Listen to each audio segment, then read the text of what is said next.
Hey everybody, Gregor here, and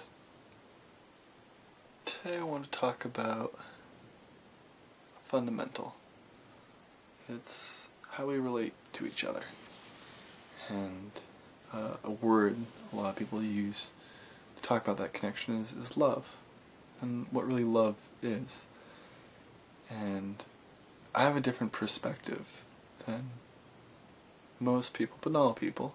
People share my perspective too, it's just not as common, on how we relate to each other.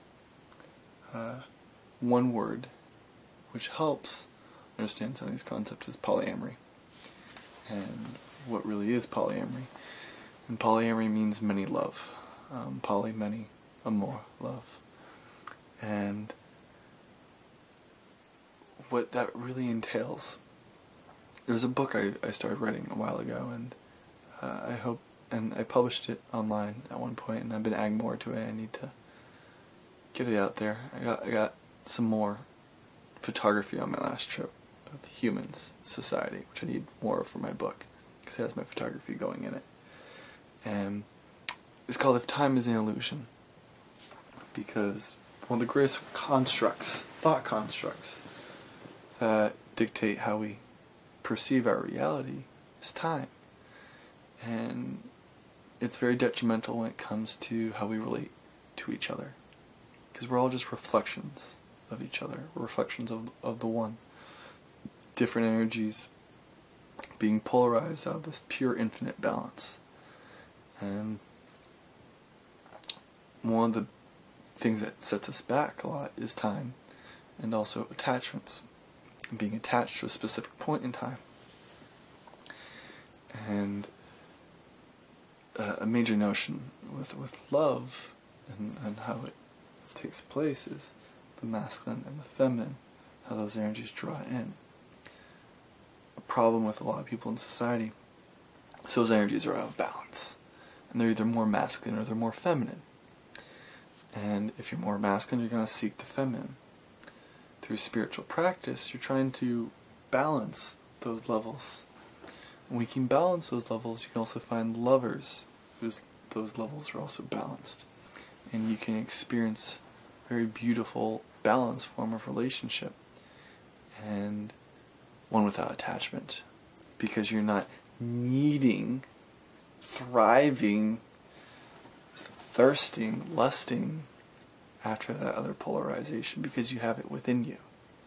And so you get to experience the reflection for what it is without the attachment. And so one of the things with time is how we apply this to relationships, and the notion of a structured relationship, girlfriend, boyfriend, husband, wife, is the beginning and the end. We create bookmarks, bookends to these relationships. And saying, I love you, but now I don't love you. Alright, right there you're applying time to, well, I'm loving you at this point, but I'm not loving you at that point. And one of the things where consciousness is moving is how we relate to love.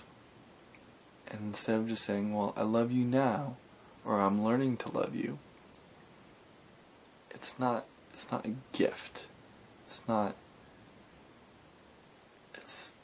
you could necessarily even say how you're specifically relating to that person. And this is where language can get a little iffy. But it's a state of being. It's being in a state of love. And so instead of thirsting for the connection to create the love, you're just radiating it. When you're radiating it, you could say your partner could also be radiating it, and you're going to be giving it back. And you're sharing it. You're not establishing it. It's already there. Being in a persistent state of being. So in polyamory, it's being with a lover at that moment. It's not even necessarily a lover. So for a moment, take the notion of sex and that level of intimacy and put it aside for a moment. It's a very important part, but let's put it aside and look at the very metaphysical constructs of what I'm talking about. And that when you're present with a lover, that is the fundamental. It's being present with your lover, being present with that individual. One thing to think is, if I had one of my lovers here in front of me, I'd be present with them in this room. This would be our reality. There's an infinite amount of realities and potentials existing everywhere, all around. And even just the amount of infinite realities existing in this single space and dimension of our universe. And there's all these other universes, potentials, where I've pretty much been with every lover in potential. Okay, something to think about. But I'm in this very specific perspective, in this very specific moment right now. That's what I'm experiencing. I'm going to be present in that moment and present with that lover and explore that relationship. Because with a single lover, when you're being present with that single lover, or individual for that matter, there's the entity of you, there's the entity of your lover, and then there's the entity of the relationship. Okay? Your relationship between you and your lover is absolutely unique, just like you as an individual is absolutely unique. No one can take away that relationship between you and that individual. It's yours. It just is. It's between the two of you. And so when you get into jealousy and monogamous relationships, alright, someone's getting jealous because you're seeing another person, okay? You might be even out of state. You're not in the physical same area, but your lover is being present with another lover. And you at the same time might also be present with another lover. And jealousy can get born out of knowing that at that specific time, that moment of time, because there's a time in your life where you may have not even known that lover existed, or you would even become lovers, because that specific moment in time, because they're doing something else, you're attached to that. You're attached to that ownership of that person, that relationship, and instead of being present where you are right now. And so when it does come to intimacy, it does require communication, and communication is a very important aspect. But the major notion is presence, and being present where you are, and letting go of those attachments, because the attachment is what creates jealousy. And when you can fully let go of that, there is no jealousy, and jealousy leaves, especially if your lover is being true to themselves. Because when you move into a higher state of being, and you're in that love, you're not just going around and screwing people. You're making connections. You're exploring a divine connection between an individual and other individuals, and it becomes special, becomes unique, and it's really about the connection between an individual. Because when you get locked into a monogamous relationship, you limit yourself from exploring these other connections at potentially different levels.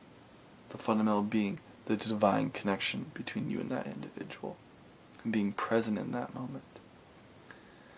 And it's a beautiful way to live. It really is.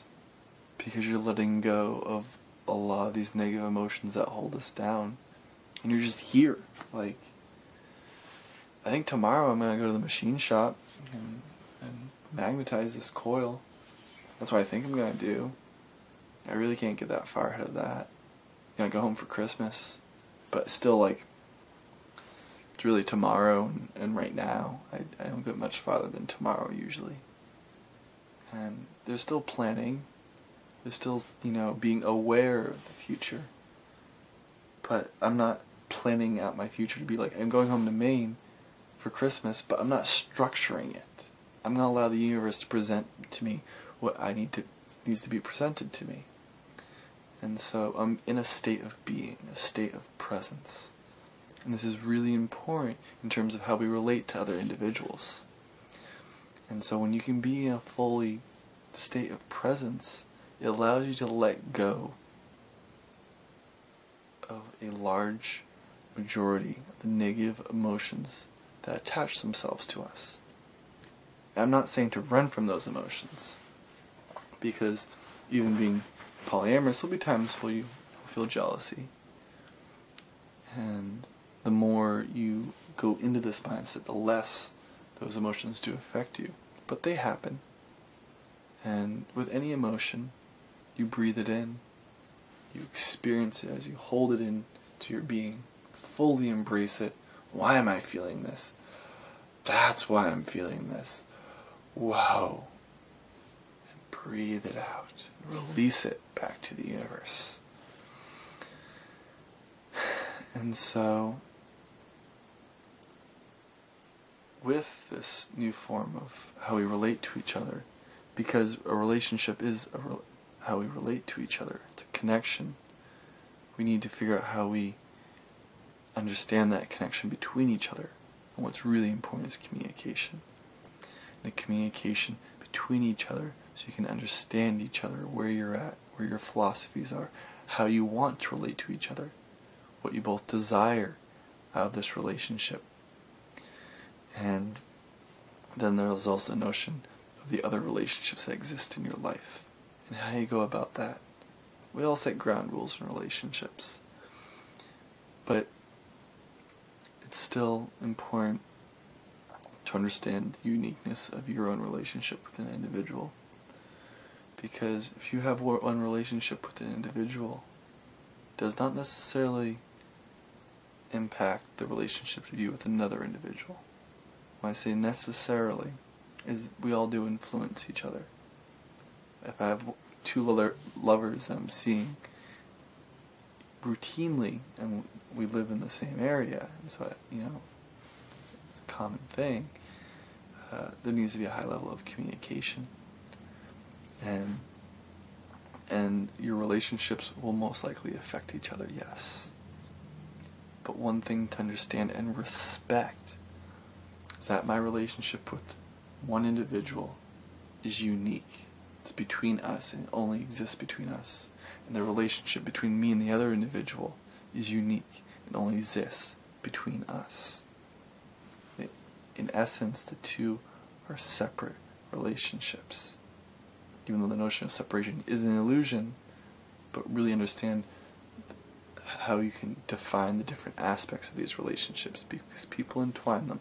Well, if you're in this one relationship, you can't be in this other relationship. And that's not true. They exist both equally at the same time, and they always do. We just apply time to it with a start and stop. And that's an illusion, because they've always been your lover. You've always loved them. For all of eternity, you're just rediscovering your love between each other. You're rediscovering the connection that was already there.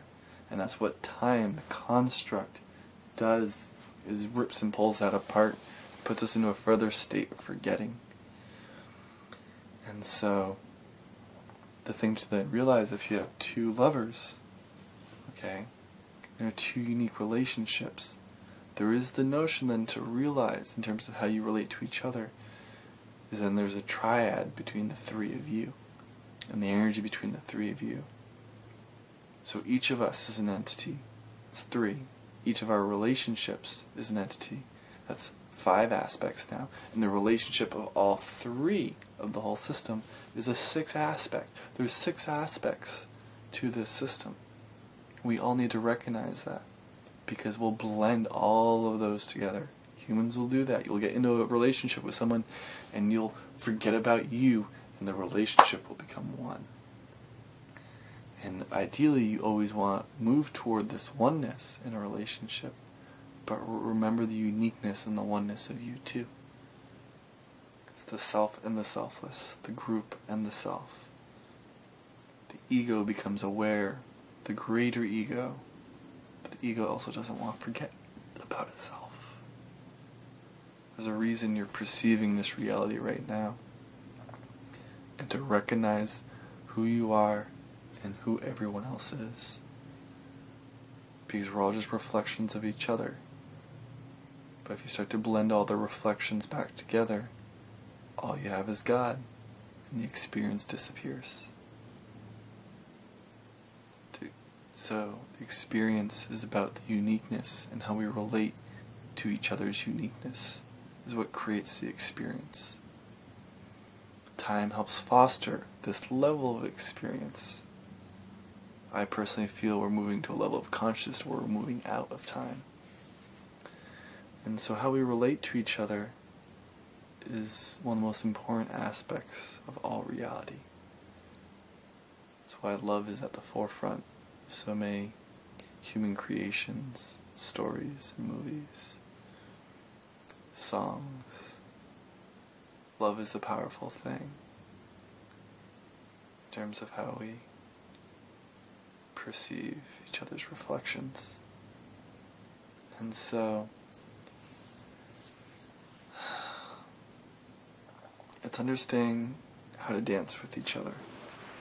Just like with this coil. There's masculine and feminine energies in this coil. And they dance with each other, round in a circle. Man and a woman, dancing in a circle. All I'm doing is creating a phenomenal stage. In terms of the math, or Mother Nature, you could say the stage is perfect. And that's what we need to do with our thought constructs, is we need to construct the way we process our reality to create the stage for us to dance together the way we want to dance. And the really big problem is we construct things really badly. If you looked at the interior of a car, the engine compartment of a car, and how some things are laid out, horrible. This is when the architecture laid out, horrible. All these constructs are not efficient, they're not balanced. It's bad feng shui. And we're learning, we're growing. One of the most important aspects, how we relate to each other. And that first step to understanding how we relate to each other is how you relate to you.